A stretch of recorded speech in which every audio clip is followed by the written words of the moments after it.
Alright, welcome back, guys. We are in the first game 3, of the day. We've had a lot of 2-0s leading up to this point here in the round of 8, the quarterfinals for the Dragon Invitational, but we finally find ourselves in an ace match. The winner of this series, of course, goes up fighting against the winner of Alive versus Supernova, so guaranteed a Terran player, but as stated before, not something that these guys can afford to worry about here in the Dragon Invitational. Once again, Dragon gets a lot of love for hosting this and putting it on. I don't know who the sponsors for this are, but thank you to them as well. Just a blanket thank you. And of course, Dragon a little bit sick today, couldn't quite come out to cast, but here we are ready to rock and roll. Spawning here in the bottom left corner of the map.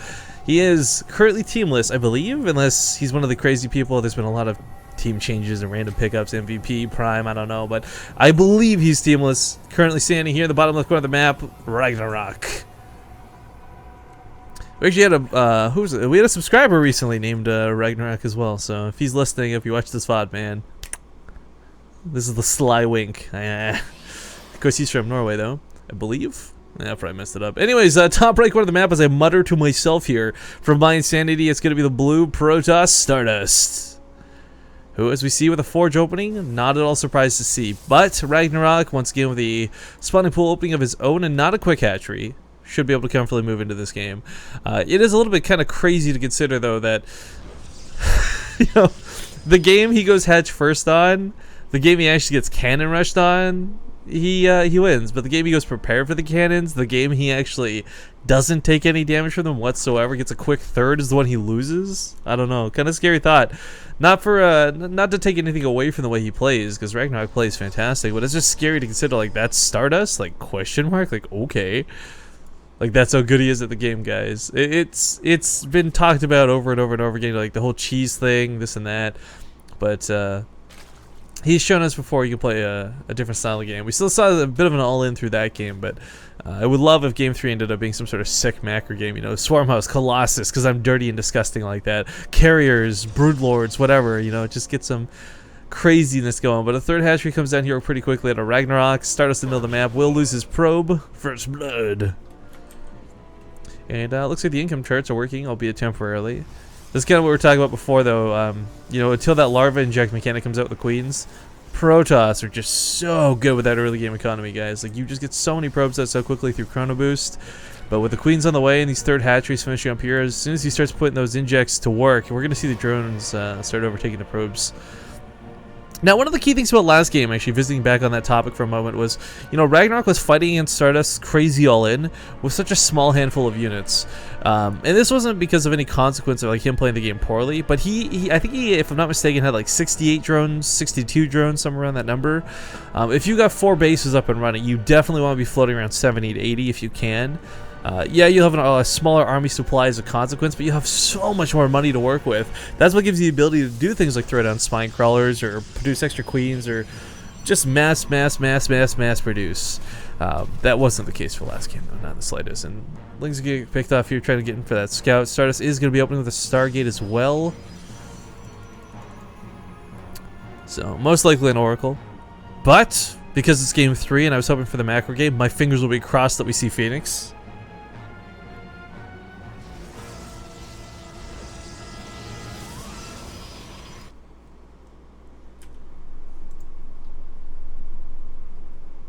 But let's start to saturate the bases. We also got a creep tumor that was prioritized. This is kind of a big deal because if the creep starts, if the creep isn't spread rather, and there's attack on the third, kind of like what we see, then you're in some trouble. For those who don't know, queens actually can barely not take on a zealot through like face value, but if you kite, if you run away, if you let the Zerglings or a drone even get a hit in, all of a sudden it's a different fight entirely.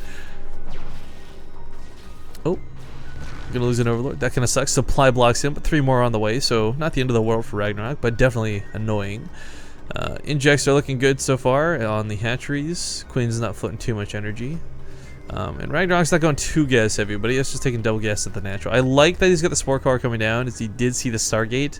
You know, you might not know what's coming out of it, but better safe than sorry. So the Oracle, which actually, admittedly, the last time he did this got some pretty good kills. We watched that queen try to save her babies, as it were. I don't think it'll do that much damage this game. In fact, it's super limited on what it can do. But the Oracle is not always just used for damage, guys. The ability to Revelation and Vision, I mean, these are 2 great utility tools that they brings to the table. He's gonna barely get out of there alive. It was a little bit scary. I was a little bit worried, but alright, it's White Council on the way here to Stardust. Once again, we're probably going to see that same strategy, the Blink Stalkers. I don't know if it'll be the same level of an all-in by any means, but one of the strengths of that game was, I mean, the sentries get picked off so quickly, the force fields didn't really segment the army the way you expected it to. I really feel like that last game for Stardust, those sentries, I don't know. I don't want to say that they were useless, but they weren't the most useful that I've ever seen them. They, of course, even went as far as to help bait out some of the army to the bottom of the ramp. So I mean, like they had their role in the game, but one of the big things too, Ragnarok, as we look here, is on a much sexier looking drone count, sitting up at that 69. That number's hilarious. But yeah, with a good income behind this, and was possibly fourth at the gold. Ooh, Oracle could have picked it off. He's going to have so much money to play around with. Stardust getting a really nice wall off here at the third. Not going to take too much guff from this. A Void Ray is cranked out. I think he was really worried about roaches, because you don't typically go Void Race just to clear up Overseers and Overlords, but of course he'll be able to hold off roaches really nicely with this. Get a couple Overlord kills as well. Creative threat looking pretty dandy, but Hydralisk count has begun. And at this point, Stardust doesn't really have the ability to put on any pressure for this. He doesn't have a whole lot of sentries. The Hydralisks may just overwhelm and overpower. Should pick some of the creep tumors. Kind of like an FU moment there with the Oracle. But once that gold base comes into effect, this gets even scarier. I don't think we're going to see... Like, Ragnarok's certainly not going to skyrocket ahead to like 90 workers or anything quite so insane, right? But one of the big things is he's going to be able to replace his army as it dies really fast. Revelation no longer an option, so we won't know from what angle which Ragnarok approaches. Stardust doesn't have a lot of observers. In fact, I don't think he has any observers out on the map right now, so a little bit worried about that for him. Bottom right corner of the map, though, gonna get some ninja pylons down. Possible warpins behind this. Maybe a zealot hit squad to the third, to the fourth. Could distract Ragnarok, bring him back home. But the force he's pushing with, guys, this is so similar to the way the first game went. You know, he's got so many Hydralisks to overwhelm with. He doesn't have a whole lot of buffer for the army. He's got a good chunk of speedlings, but these are gonna die out pretty quickly. Roaches, of course, always better, but we'll see if he makes this work. It's going to be a hard fight to hold. Good force fields to start, though, at a Stardust. Buys him a lot of time. He gets about 4 free Hydra kills.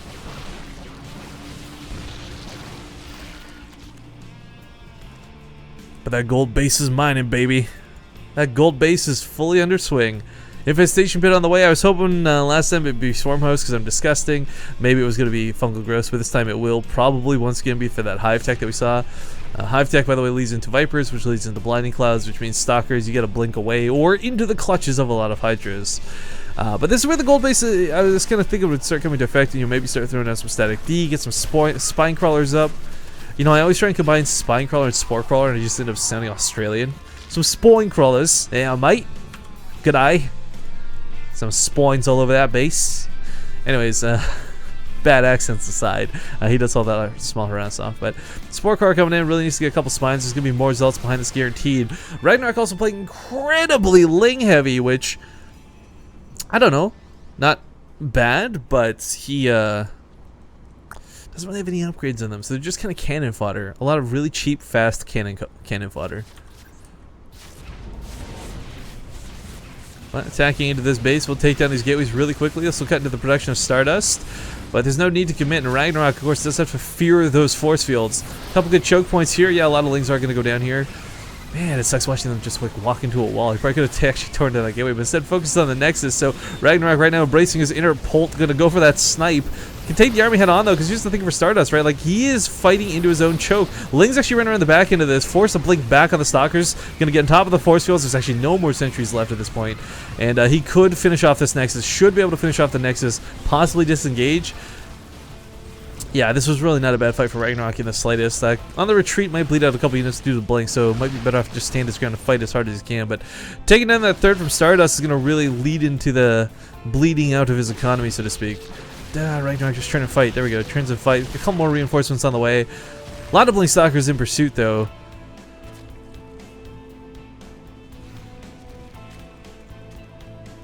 Back at home, though, he will have the his comfort of Defender's Advantage. We don't have any Vipers out just yet, but Hive Tech has completed. So +3 weapons can start up here in a moment. Hopefully Ragnarok can save a little bit to get some Vipers out, though, because Gonna need those abducts. Colossus tech has finally started behind this. Production on the way. One Colossus already out, two to be shortly, but of course without that extended thermal lance they're kind of useless. Oh, I shouldn't say useless, I take that back, but inefficient.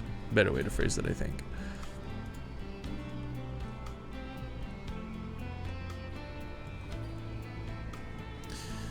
But this has got a lot riding on it, guys. Once again, they're not at a point where either of these players are making money from this tournament. You need to finish at least third to get a cash payout from Dragon and his sponsor.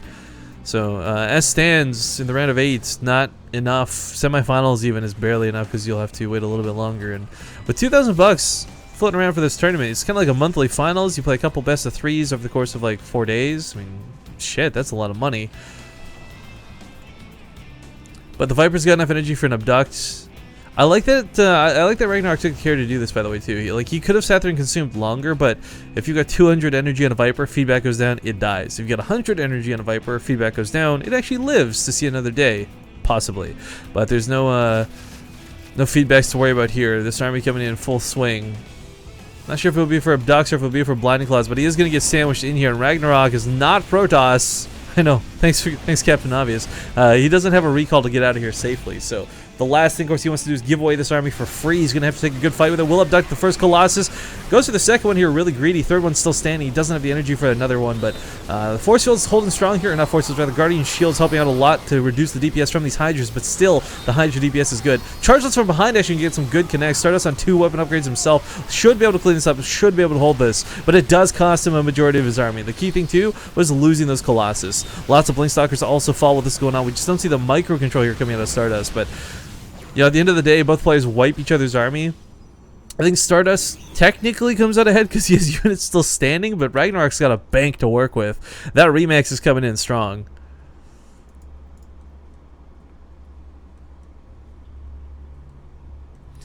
And as we see already here on the front lines, those Vipers, of course, that lived in the first round, back for round number 2. There's but one Colossus, sorry, 2 Colossus, rather, 2 Colossi. You know, I'm sorry, guys. I know it's probably technically Colossi. We've been over this, but I just like saying Colossus, like sheep. Sheeps. The plural of sheep. Anyways, Colossus is going to back away from this. There's only one at this point, so plural does not matter. Archon gets popped off here really quickly. The Roach count is just a little too high. The Hydras are behind this. They could get involved with the fight. They should get involved with the fight. There we go. Starts moving them forward manually. Now the Colossus is going to walk to the front lines, and the Hydras, well, they're going to beat back all the gateway units, but 2 Colossus standing in pretty good positioning will stop Ragnarok from pursuing too much further. Those feedbacks clutch out of the Templar were really nice. They shut down the Vipers. Without the Vipers, there's no way to really deal with this, but behind this, there are going to be Brood Lords eventually. The transition to that Greater Spire. You know, you don't need to have a lot of upgrades on those Brood Lords. You don't need a ton of melee weapon upgrades either. You can make this work. And one of the things is, it's a free army. Army in a can, I like to call it. But Viper's here on the front lines, needs to land those abducts or some blinding claws, but he's going in without using them. Does Ragnarok not realize he has these? This is a big deal. Stutter steps on top of the Colossus. He'll get one, but the other one backs away here very comfortably behind that Zealot wall. Pushes forward once again, is going to try and focus the Colossus. Gets it once more. Blinding claws might be better than anything else because there's nothing left to abduct. One Colossus here on the right side also falls. GG's going to be called. Ladies and gentlemen, Ragnarok will be the only Zerg player in the round of 8 and the only Zerg player in the round of 4 as he advances to the semifinals, taking down Stardust. Congratulations to him. Not an easy task. Not in the slightest.